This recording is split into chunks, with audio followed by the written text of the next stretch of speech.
So, introduction to statistics. Now, what do we mean by statistics? The syllabus of class 11th currently, deals with a part called, there are 4 parts of economics. In 11th, we will have the microeconomics and statistics. In the 12th, we will have macro and Indian economy. So, I will be dealing today with class 11 and the first chapter, introduction to statistics. So, let's first try to understand what statistics is. Now, statistics is something not new for your syllabus. You have already read that in your earlier classes, in your class 8, 9, 10 onwards, you have read it. But even then, we need to understand what is the definition of statistics. According to a layman, a common man, if I ask a layman, what do you mean by statistics? And he will give me a definition that it's quantitative information. That's what his definition will come.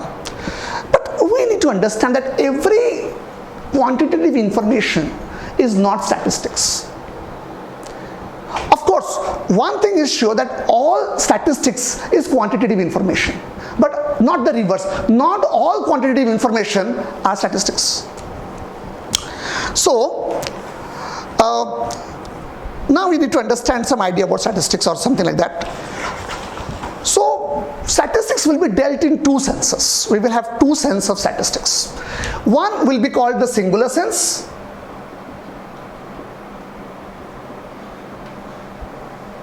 The second will be called the plural sense. Fine? So, singular sense and plural sense. So, first we will try to understand the plural sense, and then we will try to understand the singular sense. Okay. Now, let's go with the plural sense of it.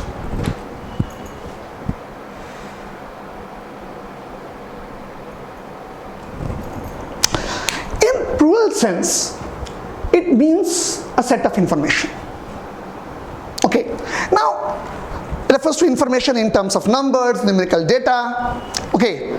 And so all this is there.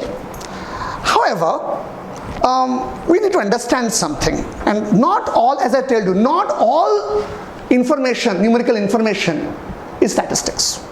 So we will go with certain things like, what are the features of statistics? We'll go with Bolle's definition first. Statistics are numerical statements of facts. So they are numerical statements of facts in any department of inquiry placed in relation to each other. So, the Bolle's definition says that these are numerical statements or numerical statements of facts, which is 100% correct. So, we will now deal with certain sense of statistics. We will first try to understand statistics, or the nature or the characteristics or the feature of statistics. So, we'll go with the first one. The first one says it is aggregate of facts. Numerical facts. Let's say facts, we'll go to numerical data. So aggregate of facts. What do you mean by aggregate of facts? When I say aggregate of facts, it means that one single fact isolated will not frame statistics. We need to understand that one isolated fact will not frame statistics. Suppose I say that a cow has 4 legs, or that a horse runs at a speed of 45 km per hour. If I say any of the information which I gave you right now, these are not statistics, because what I am doing is I am telling you a single isolated fact, and a single isolated fact will not be termed as statistics. Okay, so so there must be at least 2, more than 1. We will call it aggregate of facts, and then we will term that as statistics. Okay.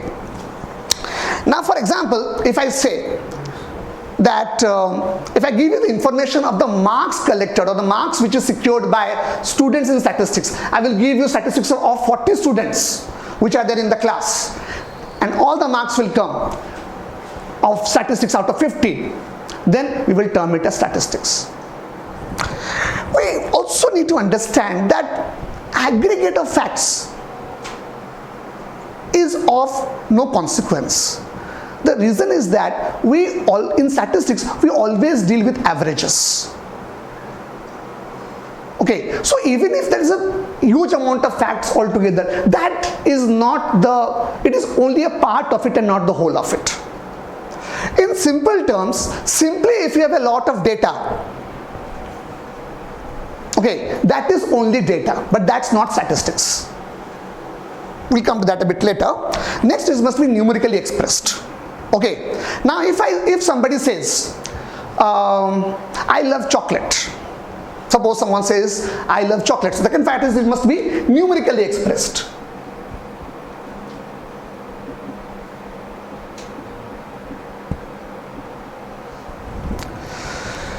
Suppose I say that I love chocolate or I love ice cream. That's not a statistics. No, why not a statistics? Because it's not numerically expressed. Something which is not numerically, something which doesn't have a number will not be called as statistics. Okay, so in simple terms, if I say a person is rich, a person is poor, okay, he's a rich guy, he's a poor guy, these are not statistics. Okay, there must be some figure. For example, Arvind is 40 years old or Rohan is 30 years old. That would be some statistics. So that would be a numerically expressed fact. That's not a statistics, but that's a numerically expressed fact.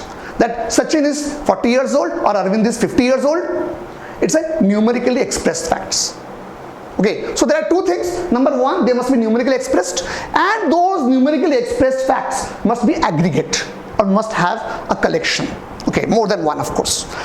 Then the third and the most important third part of it is multiplicity of causes.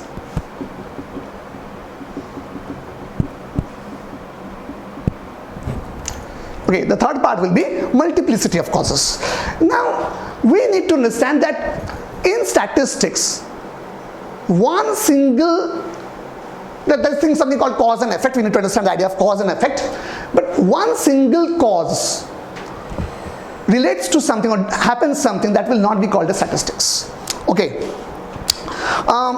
Just for example, the rise in price. Rise in price can be because of anything.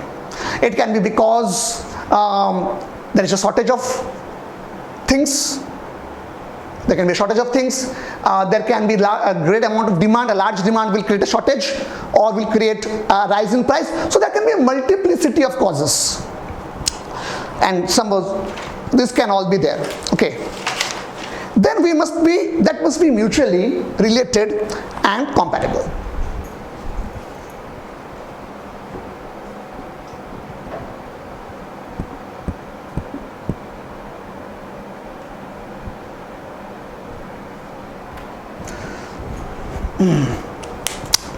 Now, which means we must be able to connect it.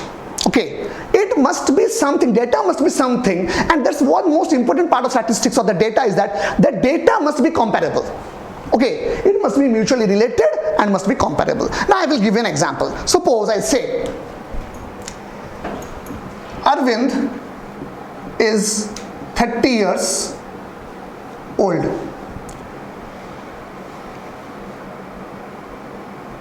Seema is 5 feet 3 inches and Mohan is 64 kg. Now understand this idea. It is aggregate of facts. 1, 2, it is numerically expressed. But one thing, and it must be of, there can be a multiplicity of causes, of course we'll not deal with that, but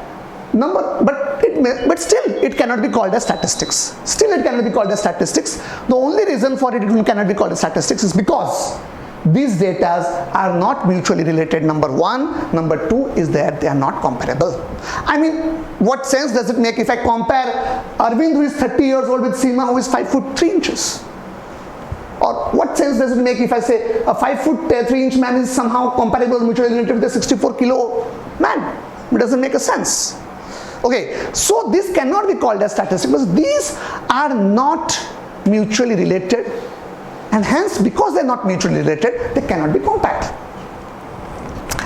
Next, we will go with the fifth thing, enumerated and estimated.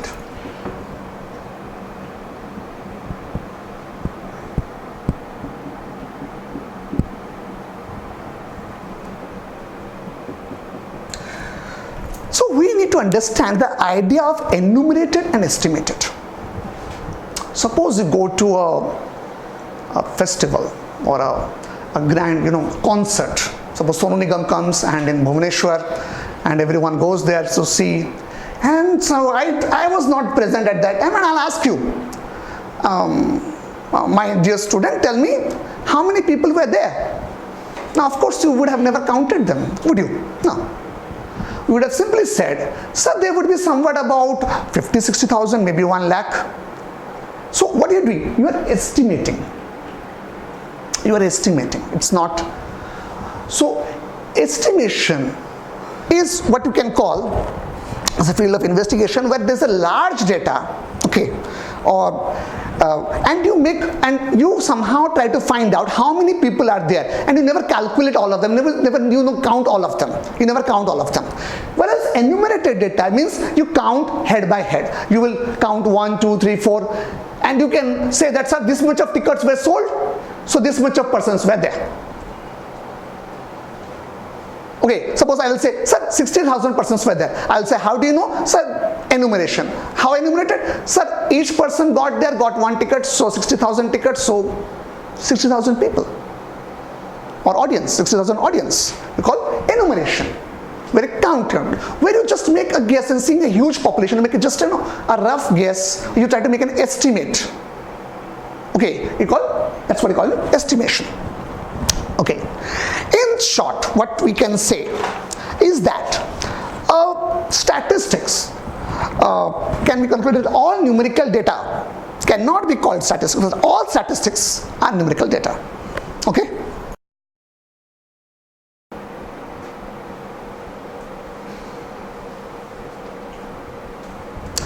In singular sense, it means the subject. It means the discipline. Okay, it means the science. It means the science of collection of data, not only collection, but organization. Okay, and then we have presentation, analysis, and ultimately interpretation. Okay, so we will deal, or we will know, as the definition says, that statistics may be defined as number 1. The first stage 1, is collection of data. Stage 2. Okay, next is your organization of data.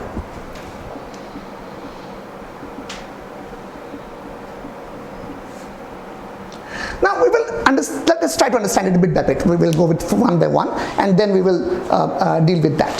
So first we need to understand is that collection of data. There are 2 ways data can be collected.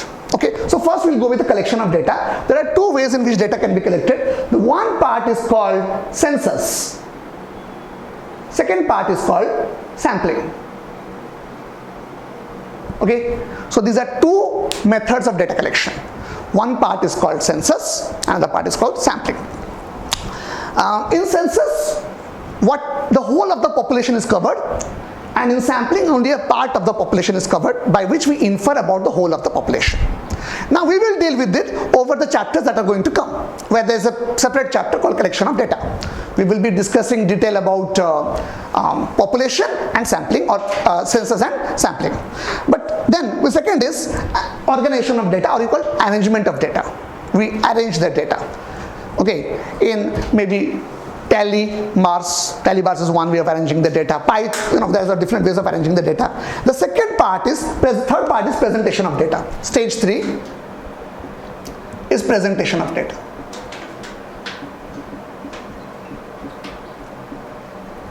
They can be presented in 2 ways.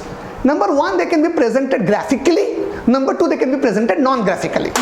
Okay, now we will also deal with them with graphical presentation of a data and tabular presentation of data, which we'll deal with later chapters. The next part is stage 4 is analysis of data.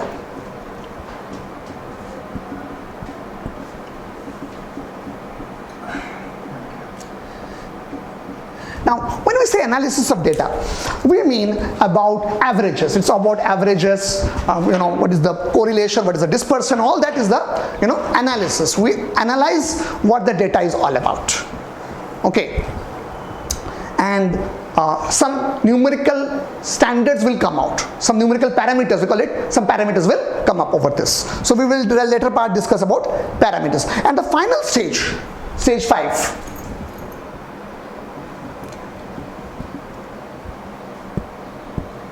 is interpretation of data. Okay, so here we will discuss how are these data related with each other, okay, and what do they mean, okay, and we sometimes even do forecasting with this. We come to conclusions, or we call also that called as forecasting. That also we do. Okay, in that way we will describe statistics into 2 parts. Okay, so leave the stages now. We will describe statistics into part. One called descriptive statistics.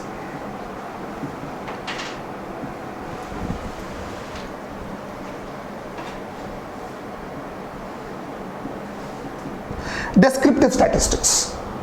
When I say descriptive statistics, if we mean collection of data, presentation of data, analysis, all the stages out here, as we can see here, all these stages from stage 1 to stage 4, they will go under the part of, or if I write it here, they will be called as descriptive statistics.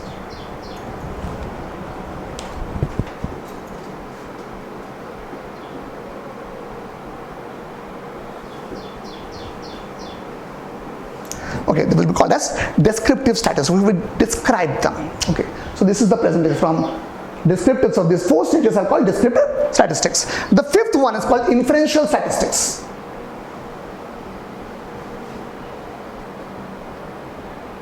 Now try to understand this idea.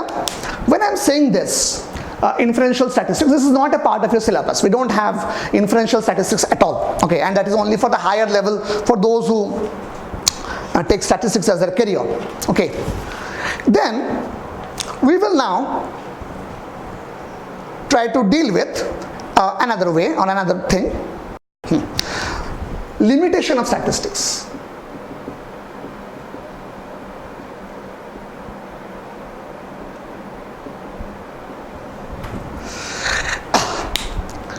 Now we need to understand that like any subject, all the branches or disciplines of science, okay, even statistics is also something which has some limitations, has some boundaries which it cannot cross, or has some demerits. Number 1 is, it is the study of numerical facts only. Now what do you mean by numerical facts? Study of numerical facts. So number 1, it is a study of numerical facts. I've already discussed, anything which is not numerically expressed will not be called as statistics, and that is only the limitation of the whole thing. We need to understand that is the limitation of the whole thing. Now we need to understand that we will deal with something which is quantifiable or has a quantity, and cannot be dealt with something which has a quality. For example, we cannot deal with honesty. Statistics cannot deal with honesty, because honesty cannot be numerically expressed. Cannot deal with friendship, because friendship cannot be numerically expressed.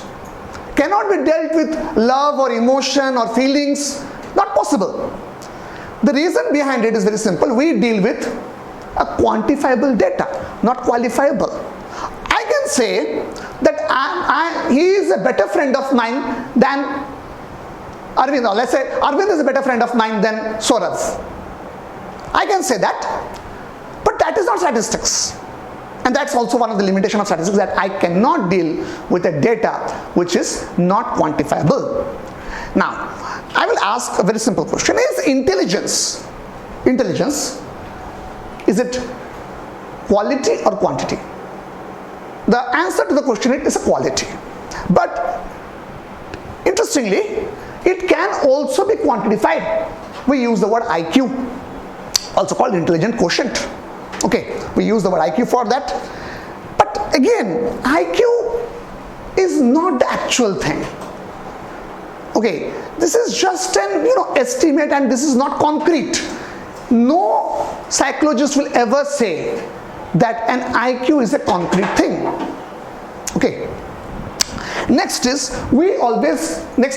position is, it is the study of aggregates. Okay. Now the way you can say numerical facts and aggregates, you see these are also the characteristics of statistics. In those which are the characteristics of statistics are somehow also the limitation of statistics. Now understand this idea, study of aggregates. You cannot study a singular isolated fact. That cannot be called as statistics. Nothing will apply, nothing average or median or whatever you call, nothing can apply on a singular isolated fact or singular isolated numerical fact. Okay. So if I say that a particular person XYZ earns 60,000 rupees a month, what will I do? What will I take out? The average? Will I take out the mean or mode? I cannot do anything with it. That data has to be left alone. However, if I want to find out the average income of a company or the average income of average income of the employee of a company, then of course that is statistics. Because I will be dealing with all the employees of the company and their data. Then, and the third thing is homogeneity of homogeneity of data. Understand this. What is also I have dealt in the nature of statistics. I said that I cannot do anything if I compare, let's say, if the data is not homogeneous. Now I give an example. Arvind is 30 years, Seema is 5 feet 3 inches, and the person was there, let's say Saurav is 64 kilo. Understand this idea that when I am saying this is not homogeneous data. 35 foot, 30 years, of course, that's the age. 30 years, 5 foot 3 inches and 64 kilo. None of them are matching with each other. There's no homogeneity in it. Each data is different than other. That heterogeneous data, and statistics does not deal with heterogeneous data. However, if we can provide homogeneity of a data, it can come under the purview of statistics. How? Let's try to understand this idea. Suppose I will say 300 kilo of rice or 300 kgs of rice and 55 meter of cloth. My question to you is this data homogeneous? No, it's not homogeneous. Like, what 300 kilo of rice has to do with 55 meter of cloth? But can I bring into homogeneity? Yes. How? That must have a price. This must have a price. Below one must have a price. So if I bring, suppose this is the total value of this is 3,000 rupees, and the value of this one is 5,000 rupees.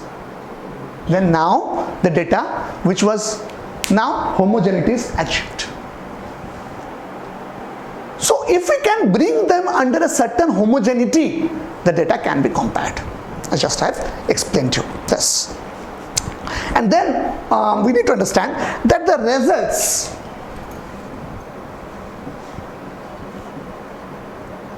are true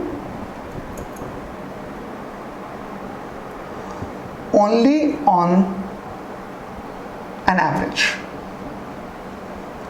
or on an average basis. We can simply say that it's on an average. Okay, which means, like, suppose I will say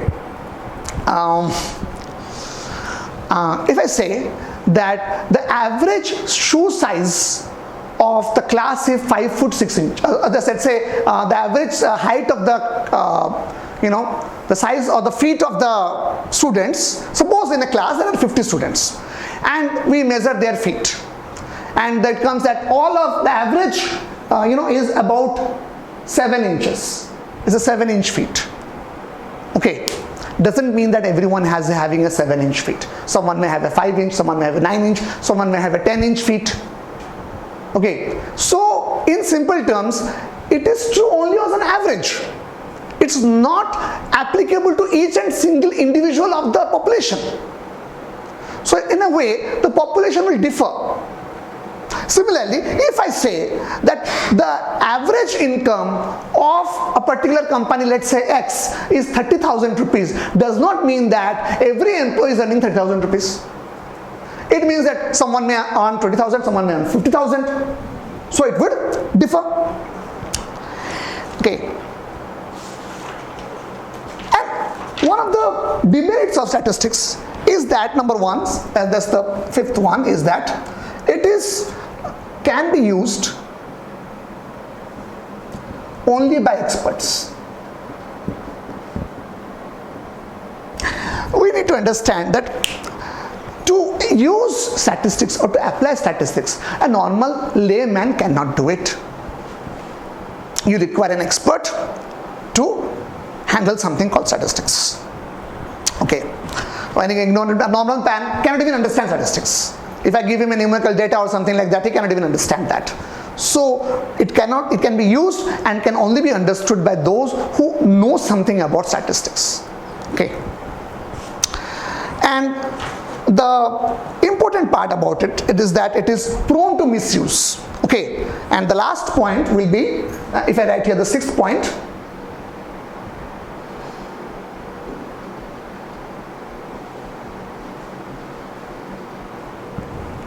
prone to misuse. Statistics can be misused. Okay, we can know this with the help of a bit of joke. Now let's say there was a boss of a company, and this is taken from the comic strip Dilbert. Okay, very good comic strip. So this is the boss of the company saying to the statistician, the test data doesn't support our plan. This is the statistician saying. Statistician is saying that, sir, we have already conducted the test. We've already conducted the statistics, and somehow the statistics is not supporting our plan. The data is not supporting our plan. The boss is saying, Mr. X or whatever you call it, our plan is brilliant.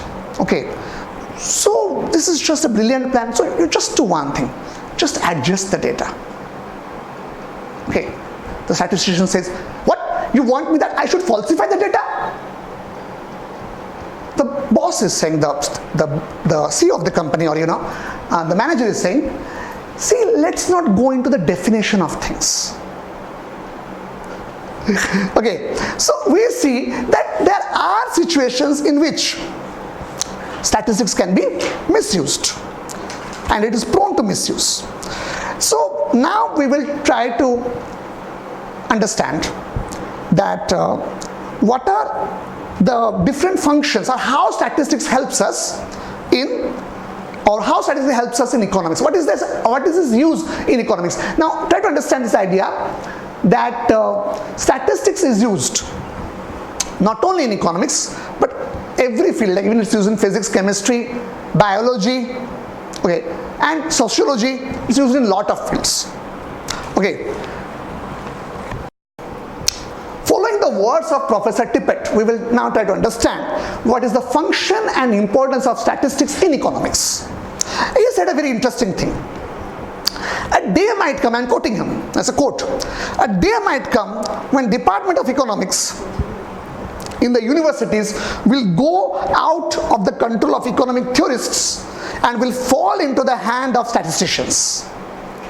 Okay, similar way he says this, in the same manner, Department of Physics and Chemistry will fall into experimental laboratories. And of course, we need to understand that statistics is a very important tool for economists. So is mathematics, so is history, so is sociology.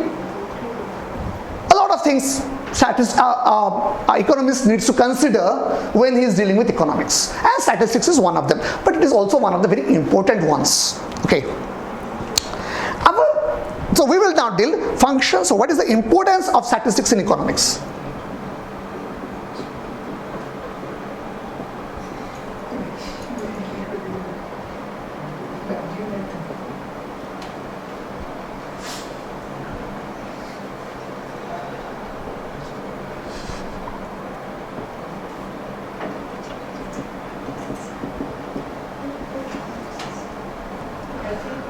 we will now try to understand the importance of statistics in economics. Number one is it is quantity, it is the economic problems.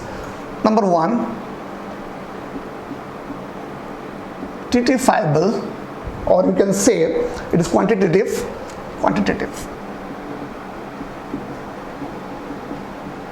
expression of economic problems. Just give you an example of this. Now, we will say that economics or statistics gives us a quantity. We know that one. It also gives us quantitative expression of economic problems. Now, quantitative expression means what? Now, I will say that the unemployment has incurred today 20% of workforce is unemployed.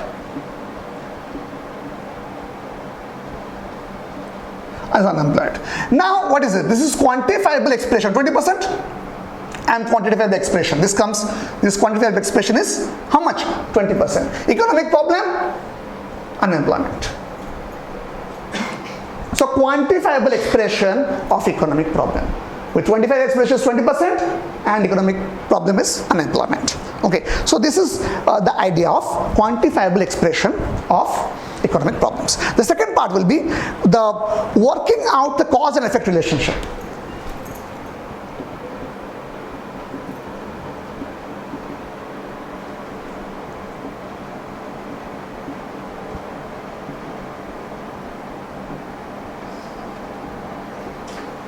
So working out the cause and effect relationship.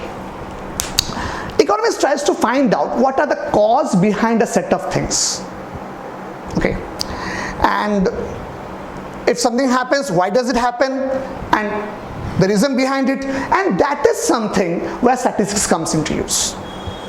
Okay, what we will try to understand is in the chapter called correlation. Okay, there we will try to understand the cause effect thing. Okay, there's a possibility, we don't say there is a thing out there, but there's a possibility. Okay, is it that there is a cause effect relationship or not? We try to determine it. Okay, now we do that. The second part is that it is important for creating economic models.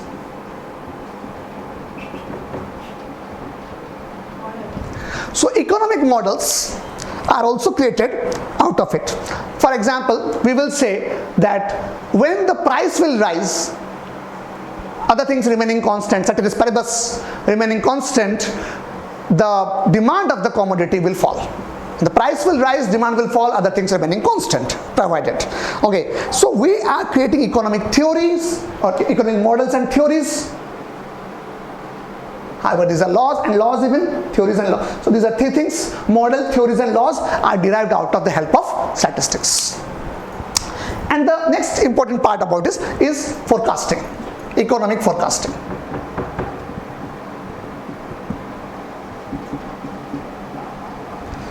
When I say economic forecasting, through statistics also we can forecast. A good example of this is stock market forecasting or forecasting in stock market. Okay, now we need to understand there's a difference between guessing and forecasting. Forecasting is based upon facts. We see something happening over a period of time, so we are more likely to guess, okay, this thing is going to happen something like this over a period of time or at this period of time. Okay, so we are forecasting it. We are saying it that this thing will happen or likely to happen. Will it happen? Not. I will be wrong if I say will happen. I will say likely to happen. Is likely to happen in this period. So I will say, for example, that the Tata company's shares will increase by 7% in next 3 years. This is what they will say the trend shows. Okay, of course this may be wrong. I am not saying this will be correct at all cases, but this is a forecast which is based on certain facts of history, or this has happened, or a trend, or something called a trend. And the last would be our one is formulation of policies.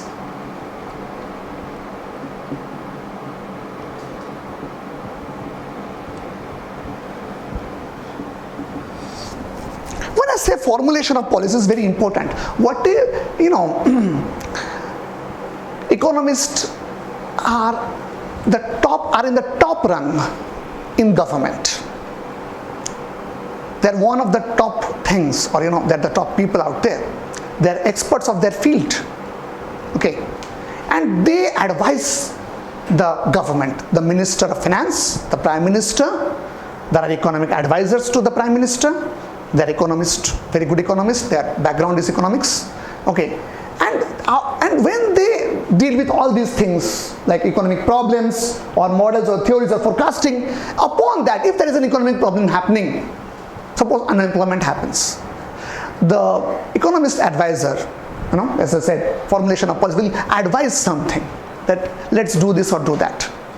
One good example would be Manmohan Singh advising P.V. Narasimha Rao during the great economic crisis which India faced. And accordingly, the policy of liberalization, privatization and globalization was formed. That is an example of formulation of policy. Okay, now we will end with it, but I would just end with one thing, and that is statistics is not a replacement, or it does not replace common sense. Common sense is common sense. Okay, now if I say something, a very interesting thing, if I would say, suppose I'll say how many horses, okay, are there in 3 stables? How many horses are there in 3 stables?